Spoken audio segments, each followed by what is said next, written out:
हस्तिनापुर हस्तिनापुर में आकर के पूछा।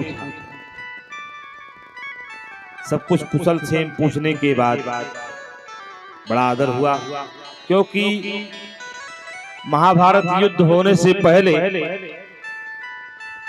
धर्मात्मा विदुर हस्तिनापुर से जा चुके थे। मंत्री पद का परित्याग कर दिया था। मंत्री पद का परित्याग करने के बाद आज युद्ध समाप्त हो गया, परीक्षित का जन्म हो गया। भगवान द्वारिकाधीश सीधे द्वारिकापुरी चले गए, तब आए हैं। जैसे पूछा, सब कुशल क्षेम है, सब बढ़िया बढ़िया। अंतिम में पहुंच जाते हैं धृतराष्ट्र के और गांधारी के पास। धृतराष्ट्र और गांधारी के पास जब पहुंचे, पहुंच करके पूछा, कुशल क्षेम महाराज? अरे सब कुशल है, सब ठीक है, कैसा चल रहा है? कहा बस क्या बताऊं विदुर, अरे इतना तो सुख अपने बच्चों से मैंने नहीं प्राप्त किया जितना सुख मुझे इन 5 पांडु पुत्रों से मिले। कहा महाराज विदुर जी क्या बताऊं आपको, अरे सबसे पहले अगर कुछ बनता है तो पहले हम दोनों पति पत्नी को दिया जाता है। भोजन बनता है रसोई में तो पहले हम सबको पवा दिया जाता है, तब जाकर के सब लोग पाते हैं। और तो और युधिष्ठिर शयन करने तब जाते हैं जब तक मेरे पैर को चाप नहीं लेते, जब तक मैं सो नहीं जाता। इतना तो सुख मैंने अपने पुत्रों से नहीं प्राप्त किया। विदुर जी कहते हैं महाराज ये बताइए कि थोड़ी बहुत लज्जा है भी कि सब बेच खा लिया आप? अरे महाराज ये बताइए, जिन 5 पांडवों को तुम मारने के लिए इतना उपक्रम किए, पुत्र मोह में इतना भयंकर मोह था कि क्या कहा जाए, कि भीमसेन को मारना चाह रहे थे। भीम ही दुर्योधन की मृत्यु के कारण थे। इन्होंने सोचा भीम को आलिंगन करने के बहाने पकड़ कर मैं दबोच कर मार दूंगा कस करके, मेरा पुत्र दुर्योधन बच जाएगा, भीम मर जाएगा। भगवान द्वारिकाधीश मन की बात जान रहे थे। भीम के ही समान लोहे की मूर्ति बनवा करके रखा था, और ज्यों ही बुलाया, पुत्र भीम एक बार बेटा तुम मेरे गले से लग जा, मैं तुझे अपने गले से लगाना चाहता हूं, मैं तुझे आलिंगन करना चाहता हूं बेटा। हाँ तात अवश्य। इतना कहकर ज्यों ही भीमसेन आगे बढ़े तो भीमसेन को पकड़ करके द्वारिकाधीश ने बगल कर दिया और लोहे की मूर्ति को पकड़ा दिया। पुत्र मोह में इतना आसक्त थे, उस मूर्ति को पकड़ लिया भीमसेन समझ करके, जकड़ करके दबाया कस करके, लोहे की मूर्ति चूर चूर होकर के गिर गई, कई खंड में पंडित हो गई। ये प्रचोद की भावना थी धृतराष्ट्र के मन में। आज वही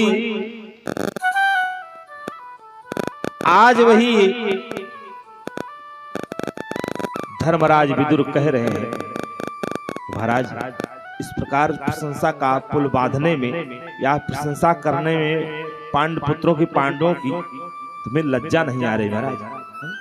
थोड़ी बहुत शर्म है कि सब समाप्त कर दिया? कहा महाराज, कहा भैया विदुर बताओ मैं कहां जाऊं, क्योंकि मैं तो आंख का अंधा हूं, आंखों से देख नहीं सकता।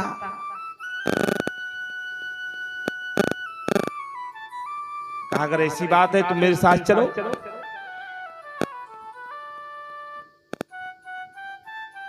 तुरंत विदुर जी ने अपने साथ ले लिया, लेकर के कदली वन में चले गए। सेवकों से बता दिया अगर धर्मराज अगर ये युधिष्ठिर पूछें तो बता देना कि विदुर जी आए थे, लिवाकर चले गए, चिंता करने की कोई जरूरत नहीं है। रात्रि में ही लिवाकर के चले गए कदली वन में। वहां पे दसम स्कंद का उपदेश किया, भगवान का गुणगान करते हुए धृतराष्ट्र गांधारी गोलोक धाम की प्राप्ति की। बोली राधा माधव भगवान की जय हो। इधर जो है भगवान द्वारिकाधीश सारी लीला को संवरण करने के बाद गोपियों का भार सौंपकर अर्जुन को सीधे भगवान गोलोक धाम पधारे। इधर जो है कलयुग का प्रभाव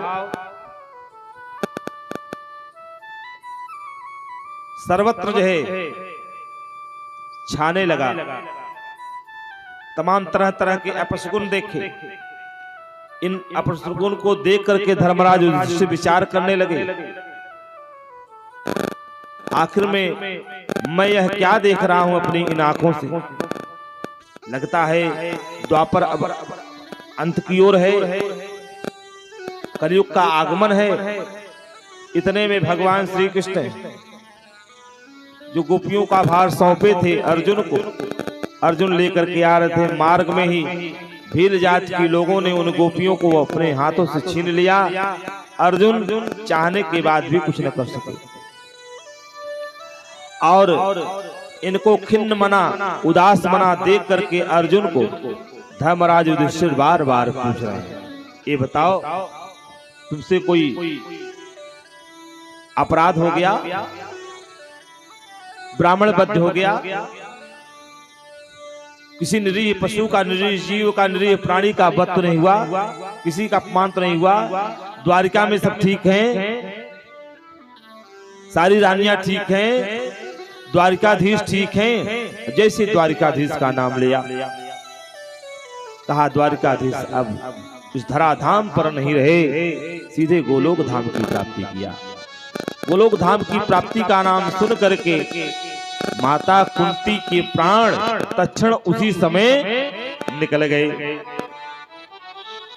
जैसे रामायण में महाराज दशरथ जी के विषय में आता है कि राम को न आने का संदेश सुनकर अपने प्राण को तिनके के समान परित्याग कर दिया, उसी भांति माता कुंती ने भी भगवान द्वारिकाधीश को गोलोक धाम जाने की बात सुन करके अपने प्राणों को छोड़ दिया। बोलिए द्वारिकाधीश भगवान की जय हो। और उसी समय सारा सब जानने के बाद इधर परिचित 16 वर्ष की अवस्था में वो प्राप्त हो चुके हैं। इधर कृष्ण विरह व्यथित 5 पांडवों ने महाराज परीक्षित को राज सिंहासन पे अभिषिक्त किया, इनको राजा बनाया। महाराज परीक्षित कह रहे हैं कि दादाजी अभी तो मैं उस योग्य भी नहीं हुआ हूं, अरे आप मुझे अभी खेलने खाने की उम्र में आप मुझे राजा बना रहे हैं, मैं क्या करूंगा। कहा कुछ नहीं तुम्हें करना है, केवल बैठे रहो, हमारे मंत्रीगण हैं सब तुम्हें बताते रहेंगे। जबरदस्ती राज्य दे दिया। बरबस राज सुतहि तब दीना, नारी समेत गवन बन कीना। बरबस राज सुतहि तब दीना, नारी समेत गवन बन कीना। बरबस राज सुतहि तब दीना, बरबस राज सुतहि तब दीना। बरबस राज सुतहि तब दीना, नारी समेत गवन बन कीना। नारी समेत गवन बन कीना। नारी समेत गवन बन कीना। 5 पांडव जबरदस्ती राज्य पे बैठा करके अभिषेक करके धर्मराज युधिष्ठिर सीधे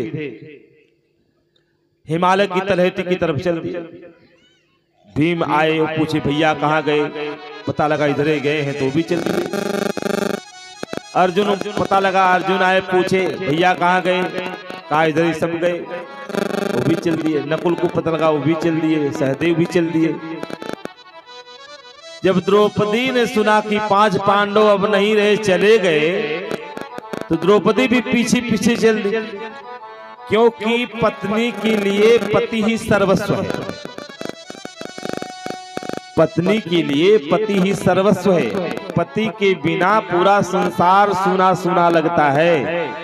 भोग रोग समभूषण भार, यम यातना सरिस संसार। पूरा संसार यमराज की यातना के समान, दुख के समान लगता है, यमराज की फौज के समान प्रतीत होता है। पति के बिना जीवन सब बेकार।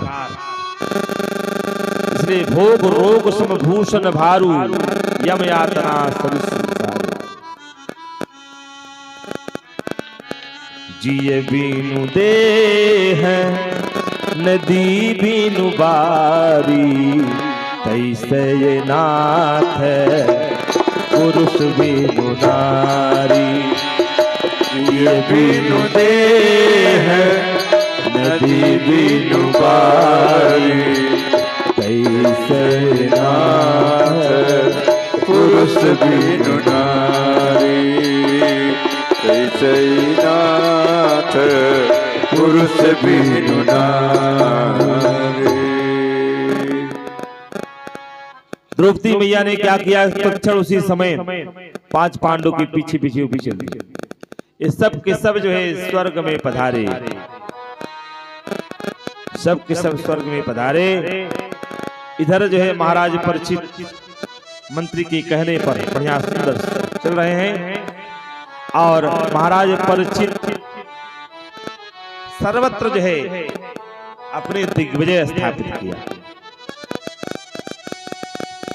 सर्वत्र अपनी दिग्विजय स्थापित किया। चारों तरफ जय जयकार हो रहा। लेकिन कलयुग का कुप्रभाव वो कहां जाने वाला। कलयुग ने क्या किया, धर्म को ही लगा हरास कर, लगा धर्म को पीटने। धर्म को जब पीटने लगा तो धर्म जो है ये चिल्लाने लगा। और धर्म को पीटते, धर्म और पृथ्वी रूपा, पृथ्वी रूपा जो है गाय के रूप में, गाय रूपा पृथ्वी और धर्म रूपी बैल दोनों आपस में वार्ता कर रहे हैं। क्योंकि पीड़ा इतनी भयंकर है। इनकी पीड़ा को देख करके तुरंत महाराज परीक्षित ने कहा, मां सौरभेयानो सुचो व्युत त्रिविशलाद भयं मारोदिरंभ भद्रम ते खलानाम महिषास्तरी। काहे धर्म के रूप में साक्षात जो बैल के रूप में आपसे विराजमान है, साक्षात धर्म आप हैं, मुझे मालूम है। रोने आप जो रो रहे हैं, रो मत, बताओ इस दुष्ट ने क्या किया, मैं इस दुष्ट को अभी दंडित करता हूं। क्योंकि बड़ी निर्भीता से यह कलयुग जो है, काला कलूटा या जो है काला काला पुरुष एक दंड को लेकर के बड़ी ही निर्दयता से पीट रहा था उस बैल को। उस बैल के मारते मारते 4 चरण को तोड़ दिया था। 4 चरण में 3 को तोड़ दिया, 1 बचा था। तपः शौचः दया सत्यमिति पादाः कृते कृताः। 4 पैर में से 3 को तोड़ दिया, 1 बचा हुआ। इदानीं धर्म पादस्ते सत्यम निर्वर्तयेत्यतः। केवल सत्य रूपी पैर बचा है, बाकी 3 पैर टूट चुके हैं। तप पवित्रता दया और सत्य, 4 पैर हैं जिसमें कि 3 टूटे हैं। तप पवित्रता दया, ये 3 पैर टूट चुके हैं। कली ने सबका 3 पैर तोड़ दिया, 1 पैर बचा है। कौन सा पैर? वही सत्य बचा है। धर्मन दूसर सत्य समाना, धर्मन दूसर सत्य समाना, आगम निगम पुराण बखाना, आगम निगम पुराण बखाना, आगम निगम पुराण बखाना, आगम निगम पुराण बखाना। धर्मन दूसर सत्य समाना, केवल सत्य रूपी पैर बचा है, बाकी सारे पैर टूट चुके। अब क्या था, जैसे महाराज परीक्षित दंड उठाए, दंडित करने के लिए तुरंत महाराज परीक्षित के चरणों में गिर गया। महाराज कहाँ जाऊं, जहां भी जाता हूं वहां आप ही धनुष बाण लिए दिखाई देते हैं। महाराज परीक्षित कह रहे हैं मेरा राज्य छोड़ करके निकल जाओ, चाहे जहां मनो तहां जाओ। कहा महाराज आप ही बता दो कहां जाऊं। महाराज परीक्षित ने 4 स्थान दिए, द्यूतम पानम स्त्रियः सूना यथा धर्मश्चतुर्विधि। 4 स्थान दिए। द्यूत माने जुआ, जहां पे जुआ खेला जाता है। जुआ में क्यों दिया, क्योंकि इनके दादाजी जुआ में ही सब कुछ हार गए थे। उसी जुआ के कारण कितना बड़ा महाभारत हुआ और कितने बड़े बड़े वीर गति को प्राप्त हुई। इसलिए कहा पहला स्थान कलयुग को कहा दिया, जुए में दिया। इसलिए कहते भैया जुआ मत खेलना। अब आजकल देखो प्रचार भी जुए का आता है। बड़े बड़े जो क्रिकेटर हैं, सारा सुख सारी व्यवस्था है उनको, पता नहीं क्या मिलता है। आग गड़ाए बैठे हैं, सब देख रहे हैं, ओ छक्का मारा, वो छक्का मारा, ये कर दिया, वो कर दिया। अब क्या मिलता है इनको, कुछ नहीं मिलता है। वो भी बताइए, जुआ खेलने के लिए प्रचार कर रहे हैं कि जुआ खेलो, भले हार जाओ। अब आप लगाओगे हार जाओ, मुंह हो जाएगा सूखा सूखा। महाराज परीक्षित ने जुआ में कलयुग का वास दिया। क्या दिया, जुआ। कहा दूतम, जुआ में स्थान दे दिया कलयुग। इसके बाद पानम, पानम माने मदिरा पान।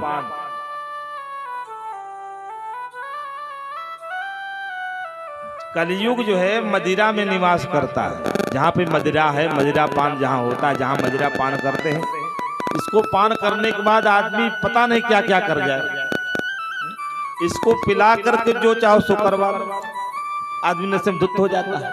तो कलयुग का वास किसमें है, मदिरा में है। इसलिए कहा द्यूतम पानम। और स्त्रियां, स्त्रियां मतलब जहां पे कुल्टा स्त्रियां वास करती हैं, कुल्टा वेश्यालय जहां पे हो, जहां पे वेश्याएं निवास करती हैं, वहां पे क्या है, कलयुग वहां पे निवास करता है। और चौथा स्थान बता दिया सूना।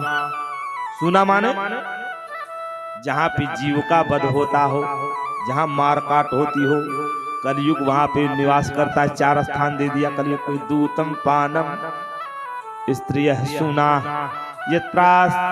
यत्रा धर्मश्चतुर्विधे। 4 स्थान बता दिया। कलयुग ने कहा महाराज ये तो सब आपने अपनी इच्छा से दिया महाराज, ये तो सब खराब है महाराज। अरे मेरे लिए कोई एक अच्छा सा स्थान आप दे दो महाराज।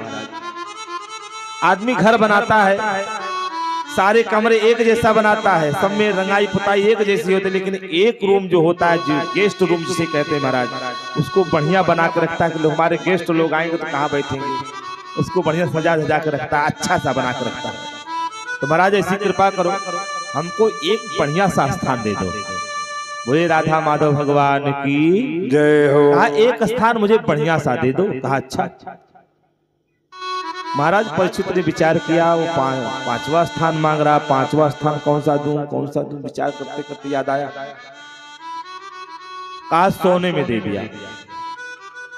सोना जो है, सोने में कलयुग का अब भैया आज का सोना किस रेट में चल रहा है क्या जा 1 लाख पार गया ना, लेकिन तब वो कायम कर सकते पहिने बंद हो चोरा चोरा चोरा पता लगा जो ना भाई हर पैंट निकाल धरे ना जेबा में पर्से में से निकाल धरे ना बेचारे भुला गए थका मादा रहे सोए अब धैल हिन जेबा में धरे के बाद गई ने इकट्ठे बनवा गई चली गई नहीं यही ना बनवाई है नहीं रे गई कहीं हमारे भैया बनवाए।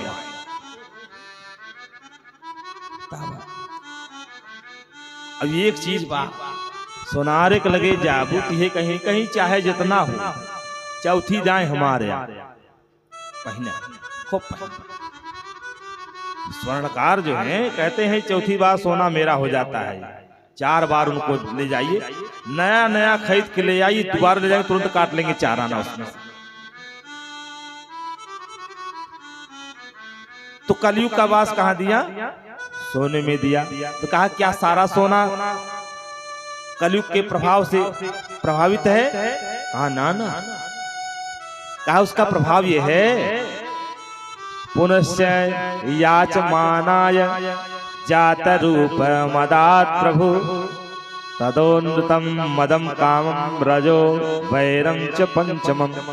5वां स्थान जो सोने में दिया तो सोना सारे सोना एक जैसे नहीं, अरे वो सोना कलयुग के दोष से मुक्त है जो भगवान को समर्पित किया जाता है। भगवान को जो समर्पित रहता है भगवान को चढ़ा करके देवी देवता को चढ़ाने के बाद प्रसाद बन जाता है और प्रसाद कभी कभी भी नुकसान नहीं करता है। इसको प्रसाद बना करके ग्रहण करना चाहिए, चाहे आभूषण हो चाहे वस्त्र हो चाहे भोग की सारी सामग्री भगवान को समर्पित कर देना चाहिए। समर्पित करके ही तब पाना चाहिए और उसे धारण करना चाहिए, ग्रहण करना चाहिए, स्वीकार करना चाहिए।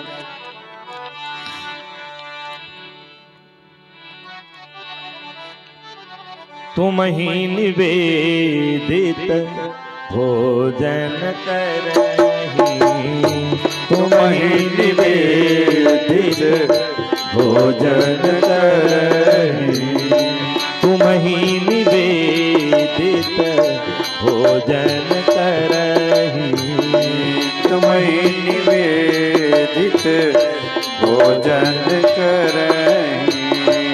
और प्रसाद पट भूषण धरही, पूर प्रसाद पट भूषण धरही, पूर प्रसाद पट भूषण धरही, पूर प्रसाद पट भूषण धरही। का जो भी वस्तु है भगवान को समर्पित कर देना चाहिए। तुम ही निवेदित भोजन करही और प्रसाद पट वस्त्र भूषण धरही, जो भी हो खाने की वस्तु पीने की वस्तु पहनने की वस्तु भगवान को समर्पित करके ही उसे धारण करना चाहिए, ग्रहण करना चाहिए तो प्रसाद हो जाता है। 5वां स्थान सोने में दे दिया। महाराज परीक्षित चले गए। भीमसेन ने संदूक रखवाया था, उस संदूक में जरासंध के द्वारा निर्मित मुकुट भीमसेन छीन करके ले आए थे, जो कि जरासंध से सहदेव ने मांगा। पुत्र सहदेव ने जरासंध के पुत्र सहदेव ने कई बार मांगा लेकिन दिया नहीं, ला करके रख दिया। मुकुट लाने का मतलब जानते हैं, उसकी पगड़ी उसकी इज्जत को लेके चले आना, और बहुत मांगने पर नहीं दिया, संदूक में बंद करके रख दिया। मंत्री से कह रखा था कि कितना भी कहे परीक्षित इसको खुलवाना नहीं, और जब नहीं खोला जबरदस्ती महाराज परीक्षित ने संदूक को खुलवाया। देखा उसमें मणियों से जड़ित रत्नों से युक्त लपलपाता हुआ चमचम चमचम वो मुकुट देखा। देख करके मन आकृष्ट हुआ, तुरंत उस मुकुट को निकाला, झाड़ पोंछ कर झाला आदि निकाल करके अपने सिर पे धारण किया। कहा आज शिकार खेलने में इसी मुकुट को पहन करके जाऊंगा। सेवकों को मंत्रियों आज कुछ लेकर के सीधे निकल दे शिकार खेलने के लिए महाराज परीक्षित। क्योंकि पाप के द्वारा अर्जित धन से निर्मित वह मुकुट था, कलयुग उसी में वास किया, और जय हुई धारण किया, कलयुग सवार हो गया सिर पे, पहुंच गए। बहुत सारे मृगों का वध किया। बहुत सारे मृगों का वध करने के बाद चले आए शमीक ऋषि के आश्रम में। वहां पहुंचकर इन्होंने प्यास से व्याकुल होने के कारण अपनी पिपासा व्यक्त की। ऋषिवर, मुझे प्यास लगी हुई है, मुझे जल पिलाओ। बहुत बार कहने के बाद फिर भी ऋषि शमीक तो समाधि में थे। शमीक ऋषि समाधि में थे। कई बार बुलाने के बाद भी इनकी समाधि न खुली। राजा को ऐसा प्रतीत हुआ, महाराज परीक्षित को, ये महात्मा, ये बाबा जो है इस भाव में बैठा है, कहीं ऐसा न हो मुझे स्वागत न करना पड़े।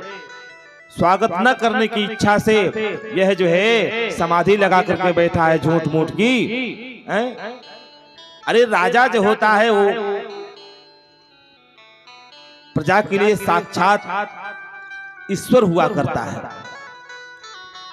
राजा के शरीर में सारे देवी देवता विराजमान रहते हैं। मैं तो द्वार पे आया हूं तो मेरा स्वागत करना चाहिए। अरे मैं तो अतिथि हूं, लेकिन जल पिलाने न पड़े, इस भाव से देखो कैसे झूठी मूठी की समाधि लगा कर बैठे। इस प्रकार का उपहास करते हुए सीधे क्या किया इन्होंने, एक सर्प पड़ा हुआ था, अपने बाण की नोक से उठा करके गले में लपेट दिया और चले गए। कुछ बालक वहां पे खेल रहे थे। बच्चों ने देख लिया, इस दृश्य को देख करके जा करके बता दिया। शमीक ऋषि के पुत्र श्रृंगी ऋषि को बताया। कहा तुम इधर खेल रहे हो यहाँ पे, और तुम्हारे पिता के गले में एक राजा आया, सर्प लपेट दिया है, अपमान किया तुम्हारे पिता का। इतना सुनते ही श्रृंगी ऋषि को भयंकर क्रोध आया। 5 वर्ष की अवस्था है, 5 वर्ष की अवस्था में ही श्रृंगी ऋषि ने श्राप दे दिया। इति लंघित मर्यादं तच्छकः सत्यमेहनि। कहा जिस राजा ने मेरे पिता का अपमान किया है, मैं उसे श्राप दे रहा हूं, कौशिकी नदी का जल उठा करके। कौशिकी नदी का जल लेकर के हाथों में अभिमंत्रित किया। इति लंघित मर्यादं तच्छकः सत्यमेहनि दन्नच्छति अस्मय कुलांगारं चोदितो में तदद्रुहम्। कहा जिसने मेरे पिता का अपमान किया है उसे मैं श्राप दे रहा हूं, आज के 7वें दिन ही उसकी जो है मृत्यु हो जाए। इसी सर्प के डसने से, तक्षक रूप आकर के डस ले, उसकी मृत्यु हो जाए। इतना सुनने के बाद बड़े ही दौड़ करके आए और आकर के गले में सर्प देखा और देख करके मुक्त कंठो रुरोदः, बड़े ही मुक्त कंठ से जोर जोर से रोना प्रारंभ किया इन्होंने। बड़े जोर जोर से जब रोना प्रारंभ किया, महात्मा शमीक उस समय जो है ध्यानावस्था में थे। देखा कुछ देर के बाद उनकी जो है धीरे धीरे धीरे धीरे समाधि की अवस्था जाती रही। शरीर के अंतःकरण में चेतना आई। नेत्र को खोल करके पूछा, बेटा क्या हुआ, क्यों रो रहे हो? रोने का कारण बताया। कहा पिताजी आपके गले में सांप आपके गले में। इतना कहते ही महाराज शमीक ने क्या किया, अपने गले का सांप निकाल करके धीरे से रख दिया। कुछ देर के बाद वो चला गया। कहा पिताजी मैंने श्राप दे दिया है, जिस राजा ने आपका अपमान किया है गले में मृत सर्प डाल करके, वही सर्प तक्षक बन करके डस ले, आज के 7वें दिन उसकी मृत्यु हो जाए। कहा बेटा अच्छा। शमीक ऋषि ने ध्यान लगाया, ध्यान लगा करके देखा तो कोई और नहीं, इस देश का ही सम्राट महाराज परीक्षित है। कहा बेटा तुमने अच्छा नहीं किया। अरे जिस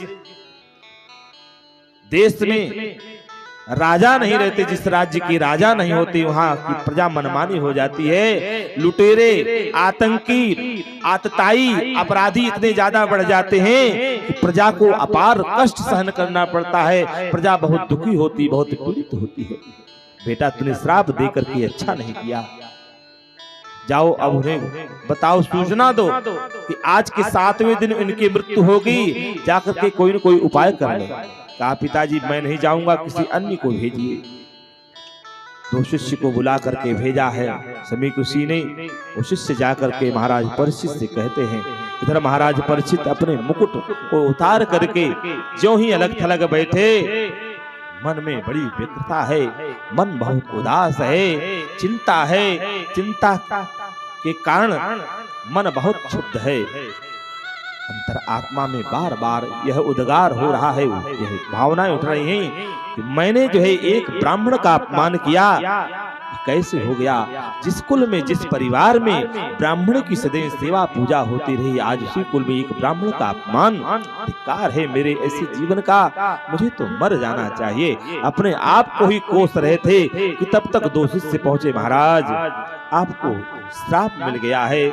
समीक ऋषि के पुत्र श्रृंगी ऋषि ने आपको श्राप दे दिया है। आज के 7वें दिन आपकी मृत्यु हो जाएगी, आप अपना कोई न कोई उपाय करें।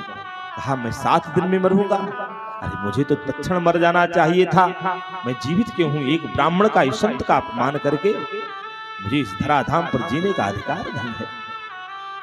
इधर जो है पश्चाताप कर रहे थे। महाराज परीक्षित ने कह दिया अपनी पत्नी से, अजी सुनती हो, अब ये पक्का हो गया, अब 7 दिन तक मेरा बाल भी बांका नहीं होगा। 7 दिन तक मेरा बाल भी बांका नहीं होगा। महाराज परीक्षित क्या करते हैं, जबरदस्ती पुत्रों को राज सौंप करके सारा सब मोह परित्याग करके सीधे महाराज परीक्षित पहुंच जाते शुक्रताल, शुक्र क्षेत्र में। वहां पहुंच करके जैसे वहां पे उपस्थित हुए, एक से एक विद्वान, एक से एक महात्मा पधारे, तपस्वी ज्ञानी, सबके समक्ष जाकर के यही एक प्रश्न कर,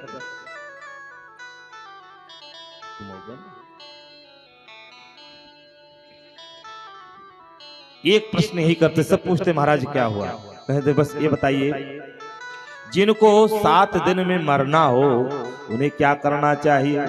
कोई कहता है सतचंडी करा लो, कोई कह रहा सहस्त्र चंडी करा लो, कोई कह रहा लघु मृत्युंजय, महामृत्युंजय, कोई गायत्री जप करने के तमाम सब अलग अलग अनुष्ठान बता ही रहे, कोई लेकिन सही उत्तर नहीं दे रहा है। आज भगवान ने देखा मेरे परम भक्त परीक्षित को जब गर्भ में थे तो ब्रह्मास्त्र प्रयोग किया था, आज जो है मारने के लिए ब्रह्मवाक्य प्रयोग किया है। भगवान ने देखा जब कोई नहीं, उसी समय तत्क्षण भगवान क्या करते हैं, तत्राभवत भगवान व्यास पुत्र, भगवान व्यास के पुत्र के रूप में साक्षात भगवान श्री कृष्ण ही सुखदेव के रूप में वहां पधारे। बोले राधा माधव भगवान की जय हो। और जब भगवान सुखदेव के रूप में पधारे, शरीर कैसा, शरीर कैसा था उनका? कोपीन धारण किए थे, नीले रंग की शरीर है, लंबी लंबी जटाएं हैं, आजान बाहु हैं और अवधूत वृत्ति, शरीर पे भस्म लेपन है और कंधे पर यज्ञोपवीत विराजमान है। ऐसे में सुखदेव भगवान चले जा रहे हैं। और जब सुखदेव भगवान पहुंचे तो वहां पहुंचने के बाद देखा क्या, सब के सब उठ करके खड़े हुए अभिवादन करने लगे। बच्चे तो पागल बाबा पागल बाबा कह करके पीछे लग लिए, लेकिन इधर जैसे उठ करके एक सम्राट एक महात्मा का अभिवादन करते हुए देखा, सारे बच्चे भाग खड़े हुए। इसके बाद श्रेष्ठ इस आसन पर उच्च सिंहासन था, उस सिंहासन में बैठा करके षोडशोपचार पूजन किया। पूजन करने के बाद तब जाकर के सूत जी कहते हैं राजधानी में पहुंचने पर राजा परीक्षित को अपने उस निंदनीय कर्म के लिए बड़ा ही पश्चाताप हुआ था। लेकिन आज जो ही देखा सुखदेव भगवान को बढ़िया स्तुति किया। स्तुति वंदन करने के बाद आवाज जो है सुखदेव भगवान कहते हैं, राजन आपका प्रश्न क्या है? कहा महाराज जिसको 7 दिन में ही मरना हो उसे क्या करना चाहिए? कहा जिनको 7 दिन में मरना होने क्या करना चाहिए? कहा राजन एक बात बताऊं, मरना तो 7 दिन में ही सबको है। 7 दिन में जितने प्राणी हैं, जड़ चेतन जग जीव जत, जितने प्राणी हैं सकल राम में जान, जितने प्राणी हैं सबको जाना है, सबको इन्हीं 7 दिन में मरना है। अब बताइए, अब जब इतना शब्द सुने, सुन करके महाराज परीक्षित का जो है व्यथा जाती रही। और सुखदेव भगवान ने कहा, बरियाने सते प्रश्न, बरियाने सते प्रश्न,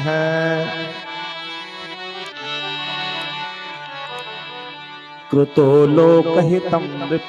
हे राजन आपका जो प्रश्न है ना, लोकहित के लिए बड़ा ही कल्याणकारी है।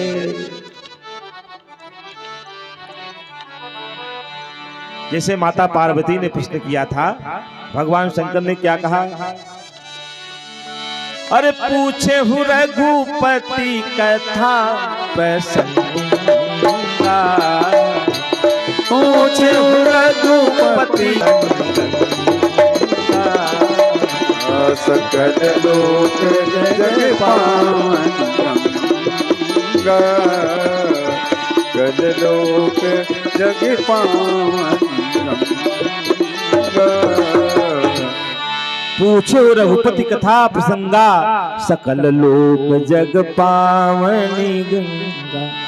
समस्त संसार को पावन करने वाली, इसलिए कहा बरियाने सते प्रश्न, कृतो लोकहितम नृप, आत्मविसम्मतः पुंसा श्रोतव्यादिषु यः परः, श्रोतव्यादीनि राजेन्द्र नृणां शन्ते सहस्रशः, अपश्यतामात्म तत्त्वं गृहेषु गृहमेधिनाम्। कहा राजन आपका जो प्रश्न है बहुत ही सुंदर है, लोकहित के, लोकहित में देखा जाए बहुत अच्छा, बहुत सुंदर प्रश्न है। महाराज परीक्षित ने वही प्रश्न किया जैसे माता पार्वती ने किया है। कथा जो सकल लोकहितकारी,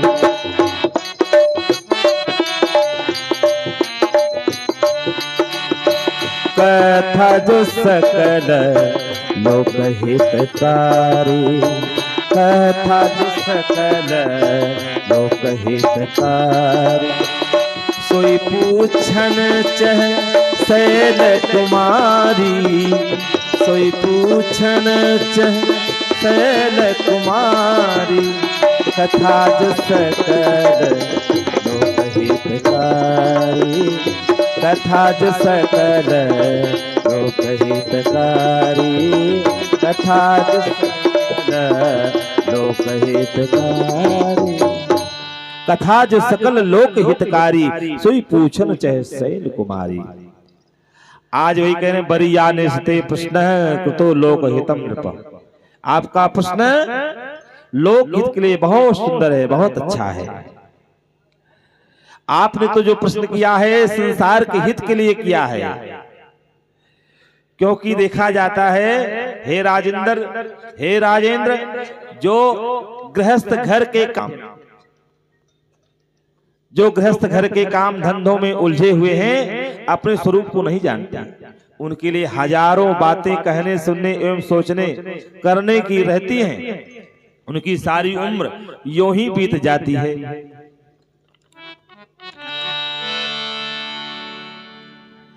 उनकी सारी उम्र यूं ही बीत जाती है। निद्रया रियते नक्तम व्यवायेन चवावयः दिवाचार्थे हया राजन कुटुंब भरणेन वा। पूरे कुटुंब का भरण पोषण करने में सारा समय चला जाता है। अरे बीती जाए रे उमरिया भजन बिना, बीती जाए रे उमरिया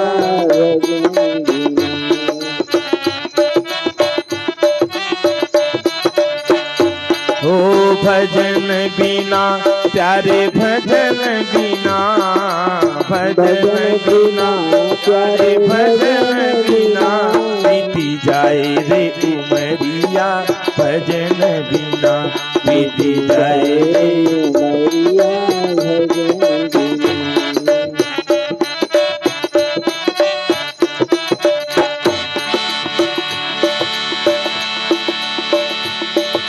बालापन खेलन में खोयो, बालापन खेलन पे खोयो, बालापन खेलन बिना। कहा गृहस्थ जीवन ऐसे बीत जा, उनकी सारी उम्र यूं ही बीत जाती है।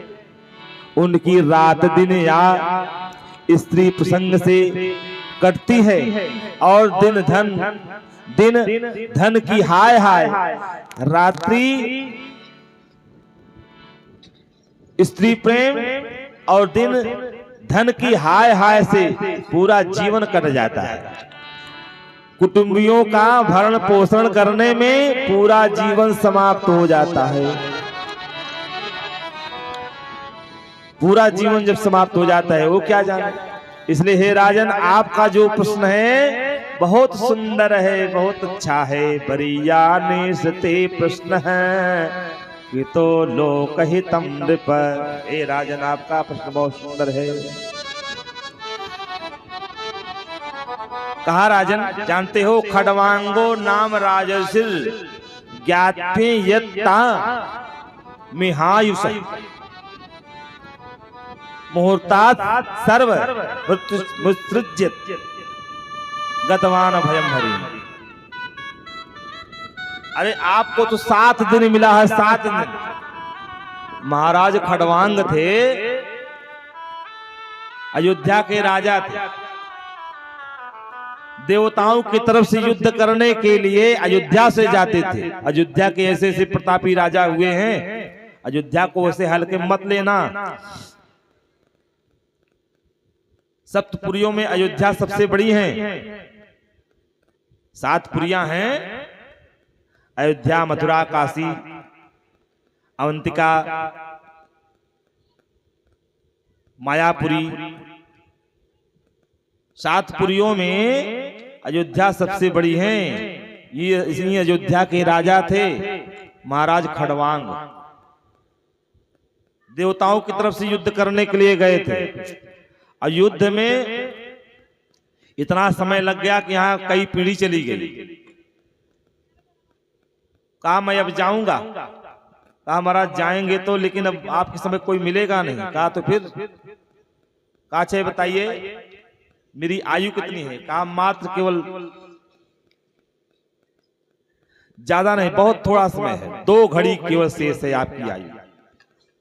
महाराज खडवांग ने क्या किया? अपनी चेतना को, अपनी प्राणवायु को खींच करके ब्रह्मांड में कस दिया और परम पिता परमात्मा का ध्यान लगाया, एकाकार कर लिया, परम गति को प्राप्त हुई। बोले राधा माधव भगवान की जय हो। 2 घड़ी में राजर्षि खडवांग अपनी आयु की समाप्ति का समय जानकर 2 घड़ी में ही सब कुछ त्याग कर भगवान के अभय पद को जब प्राप्त कर गए, तो परीक्षित अभी तो तुम्हारे पास, तुम्हारे जीवन की अवधि 7 दिन की है। तवाप्येतर्हि कौरव्य सप्ताहं जीवितावधि। 7 दिन जब जीवन की अवधि, तो आप क्यों चिंता कर रहे हो? और इस प्रकार जो है ध्यान धारणा समाधि के विषय में बड़ा सुंदर बतलाया। कहा देखो पहले जितासनों, पहले आसन को जीतो। एक आसन पे कितनी देर तक बैठ सकते हो? जितासनो जित श्वासो जित संगो जितेन्द्रिय स्थूलो भगवतो रूपे मनः संधार्ये धिया। कहा पहले आसन को जीतो। एक आसन पे कितनी देर तक बैठ सकते हो और किस आसन में बैठ सकते हो? कोई सुखासन में बैठना ज्यादा पसंद करता है, कोई खड़ा रहना ज्यादा पसंद करता है, खड़ा आसन। और कोई जो है लेटना ज्यादा पसंद करता है, लेटे लेटे सब कुछ देखते रहते हैं। कोई बेड़े पड़ा है, कोई खड़े पड़ा है, कोई लेटे पड़ा है, कोई बैठे बैठे, कोई सुखासन में, कोई हलासन में, कोई पद्मासन में, कोई मयूरासन में, कोई पश्चिमोत्तानासन में, कोई धनुषासन में। लेकिन सर्वश्रेष्ठ आसन है सुखासन। सुखासन में बैठे। कहा जितासनो। इसके बाद श्वास, जब आसन को जीत लिया तब प्राणायाम कीजिए। प्राणायाम के माध्यम से श्वास को जीतो। पहले लोग प्राणायाम किया करते थे, उनकी आयु ज्यादा लंबी हुआ करती थी। अब प्राणायाम नहीं करते, केवल खाना सोना, यही दो काम है। खाओ सो कमाओ, खाओ सो, यही एक काम है। इसके अलावा कोई काम है? ठीक से पूजा पाठ भी नहीं होता, उसमें भी जल्दी जल्दी। लेकिन यहाँ कह रहे हैं जित आसनो जित श्वासो, श्वास को जीतो, क्योंकि श्वास ही मेन है। इस कुटिया का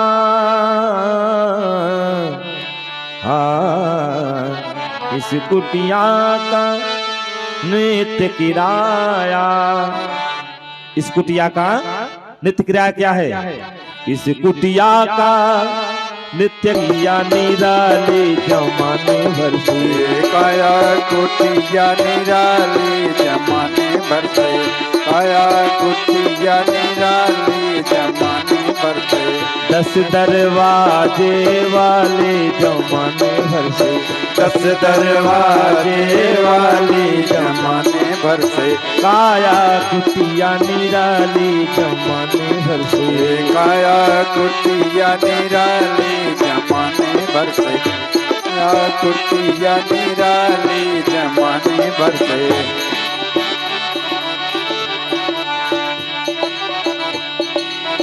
इस कुटिया से मोह मत करना। इस कुटिया से मोह मत करना।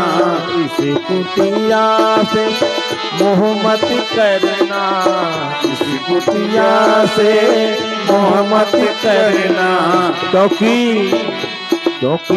करनी पड़ेगी खाली जमाने भर से।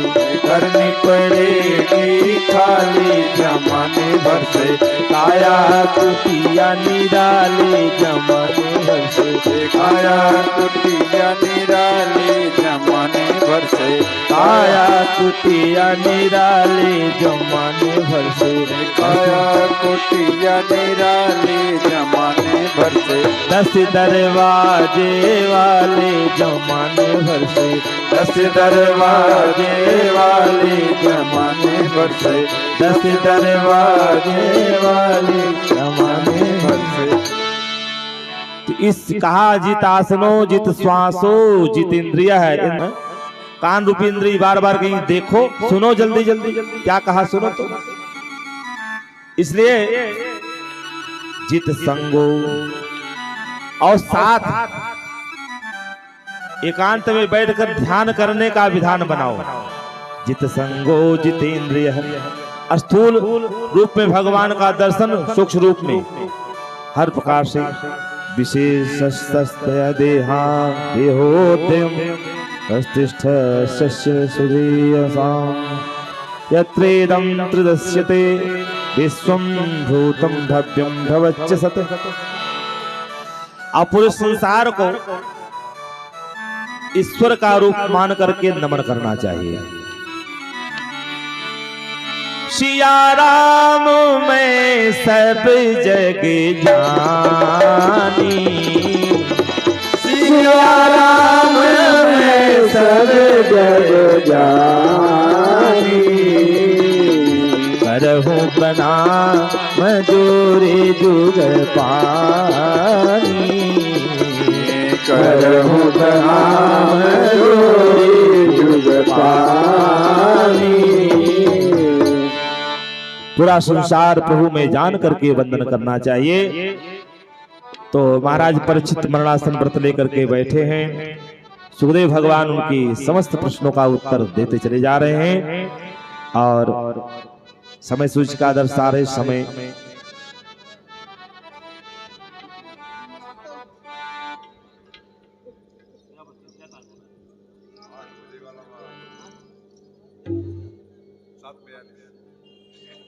7 बजने को है। 8:42। हाँ 8 बजने को है। 8 बजने को मतलब पौने 8 हो चुके हैं। भगवान चलिए तो आइए श्रद्धा भाव से भगवान नाम संकीर्तन आरती और प्रसाद हो। ठीक समय वही रहेगा, आरती प्रसाद और कथा का समय वही 4 से 7 ही है। ये तो बढ़ गया है, कोई बात नहीं, लेकिन 4 से 7 ही मान चलिए आप लोग, ठीक है।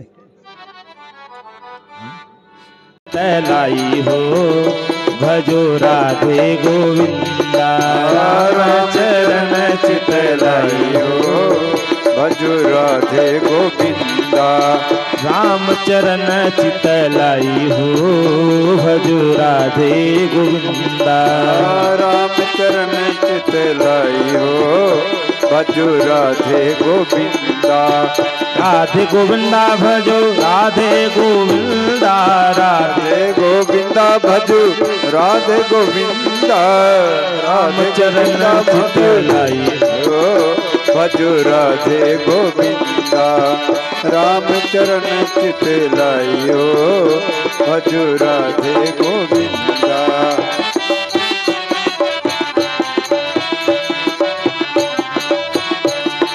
कृष्ण चरण चितलाई हो भजो राधे गोविंदा। कृष्ण चरण चितलाई हो भजो राधे गोविंदा। कृष्ण चरण चितलाई हो भजो राधे गोविंदा।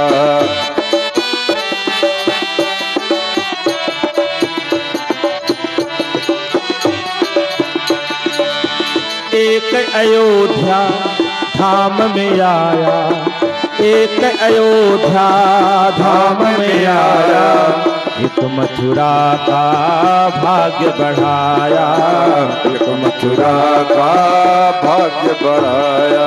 भारत को दीन प्रभु बढ़ाई हो, भारत को दीन हरि बढ़ाई हो भजो राधे गोविंदा।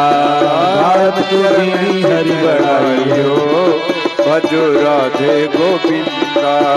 भगतन के सुखदाई हो भजो राधे गोविंदा। भक्तन के सुखदाई हो भजो राधे गोविंदा। भक्तन के सुखदाई हो भजो राधे गोविंदा।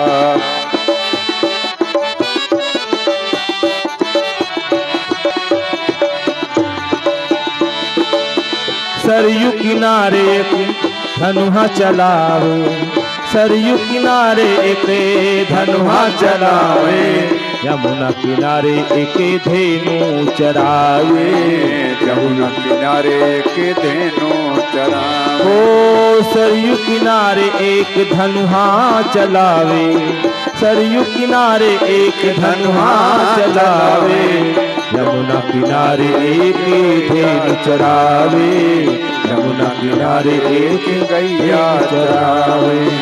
उभय जगत के साईं हो उभय जगत के साईं हो भजो राधे गोविंदा। उभय जगत के साईं हो भजो राधे गोविंदा। राधे गोविंदा भजो राधे भगतन के सुखदाई हो भजो राधे गोविंदा। भगतन के सुखदाई हो भजो राधे गोविंदा। भक्तन के सुखदाई हो।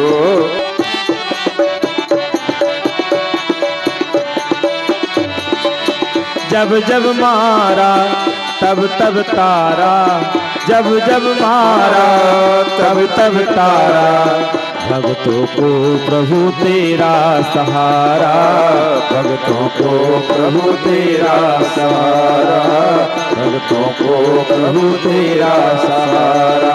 श्याम हो चाहे रघुराई हो श्याम हो चाहे रघुराई हो, भजो राधे गोविंदा, भगतन के सुखदाई हो, भजो राधे गोविंदा, भक्तन के सुखदाई हो, भजो राधे गोविंदा, रामचरण चित लाइयो, भजो राधे गोविंदा।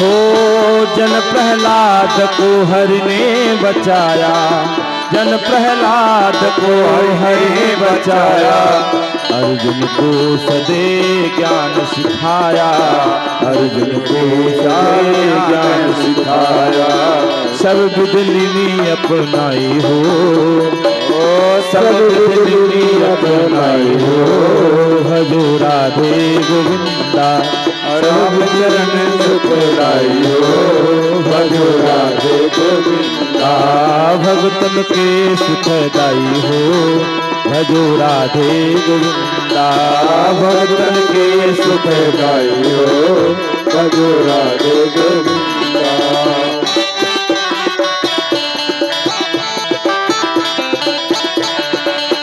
राधे गोविंदा भजो राधे गोविंदा, राधे गोविंदा भजो राधे गोविंदा, भगतन के सुखदाई हो, भजो राधे गोविंदा, रामचरण सुखदाई हो, भजो राधे गोविंदा।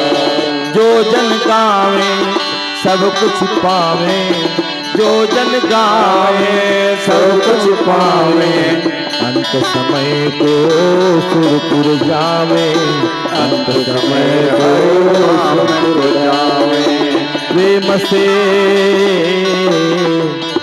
अरे प्रेम स्नेह लगाई हो, भजो राधे गोविंदा, प्रेम स्नेह लगाई हो, भजो राधे गोविंदा, उभय जगत के साईं हो, भजो राधे गोविंदा, उभय जगत के साईं हो, भजो राधे गोविंदा। बोले राधा माधव भगवान की जय हो, कृष्ण कन्हैया लाल की जय हो, भागवत महापुराण की जय हो, सप्ताह ज्ञान यज्ञ की जय हो, नित्य सनातन धर्म की जय हो, भारत माता की जय हो, जय जय श्री राधे श्याम। जगाने वाला है अमर ग्रंथ ये मुक्ति पंथ पंचम वेद निराला है, नव ज्योति जगाने वाला है, नव ज्योति जगाने वाला है, नव ज्योति जगाने वाला है, हरि नाम यही हरि धाम यही हरि नाम यही हरि नाम यही, हरि नाम यही हरि धाम यही, हरि नाम यही हरि नाम यही, जग के मंगल की आरती, पापियों को पाप से है तारती, श्री भागवत भगवान की है आरती, पापियों को पाप से है तारती, श्री भागवत भगवान की है आरती, पापियों को पाप से है तारती, श्री भागवत भगवान की है आरती, पापियों को पाप से है तारती।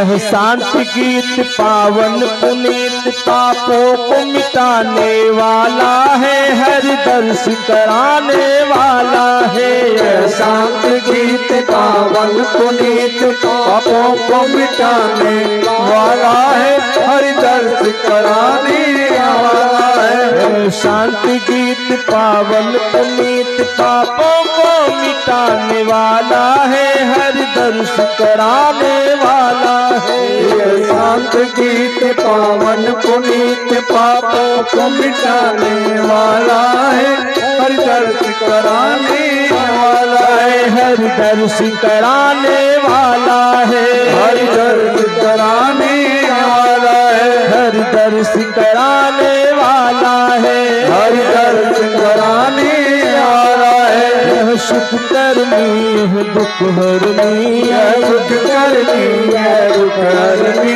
यह सुख करनी दुख हरनी, यह सुख करनी है दुख हरनी। श्री मधुसूदन की आरती, पापियों को पाप से है आरती। श्री भागवत भगवान की है आरती, पापियों को पाप से है आरती। श्री भागवत भगवान की है आरती, पापियों को पाप से है आरती। श्री भागवत भगवान की है आरती, पापियों को पाप से है तारती।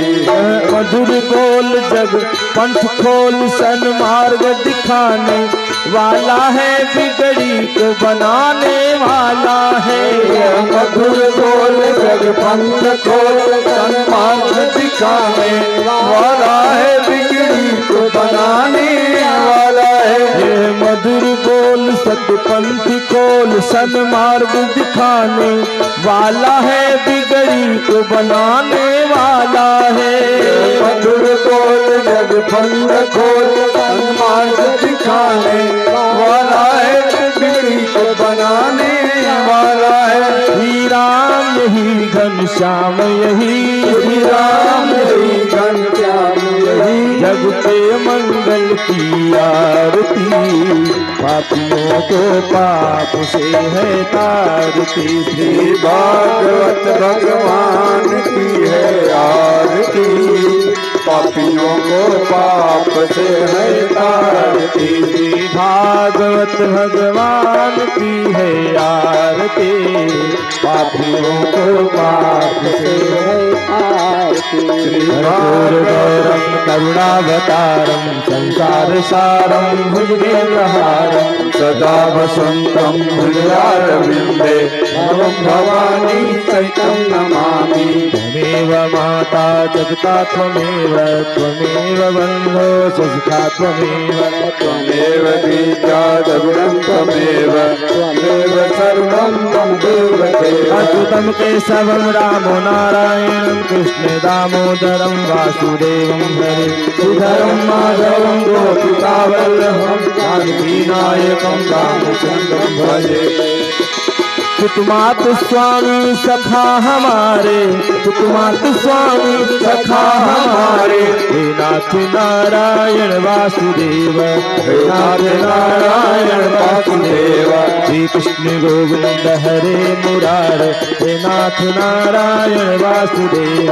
श्री कृष्ण गोविंद हरे मुरारे, हे नाथ नारायण वासुदेव। हरे राम राम राम हरे हरे, हरे कृष्ण कृष्ण कृष्ण हरे हरे, हरे राम राम राम हरे हरे, हरे कृष्ण कृष्ण कृष्ण हरे हरे, हरे राम राम हरे हरे, हरे कृष्ण कृष्ण कृष्ण हरे हरे, हरे राम राम हरे हरे, हरे कृष्ण कृष्ण कृष्ण हरे हरे, हरे राम राम हरे हरे, हरे कृष्ण कृष्ण कृष्ण हरे हरे। यानि कानि च पापानि जन्मान्तरे कृतानि च तानि सर्वाणि नश्यन्तु तदक्षिणां पदे पदे। शीतले त्वं जगन्माता, शीतले त्वं जगत्पिता, शीतले त्वं जगत्धात्री, शीतलाय नमो नमः। नटखट बंसी वाले गोकुल के राजा, मेरी अखियां तरस रही अब तो आजा। नटखट गोकुल वाले गोकुल के राजा, मेरी अखियां तरस रही अब तो आजा। आज गोपाल तरस रहे नैना, आज गोपाल तरस रहे नैना, तरस रहे नैना, बरस रहे नैना, तरस रहे नैना, बरस रहे नैना, तरस रहे नैना, बरस रहे नैना, तरस रहे नैना, बरस रहे नैना। आज गोपाल तरस रहे नैना, आज गोपाल तरस रहे नैना, आज नंदलाल तरस रहे नैना, आज नंदलाल तरस रहे नैना। बोल वृंदावन बिहारी लाल की जय। भागवत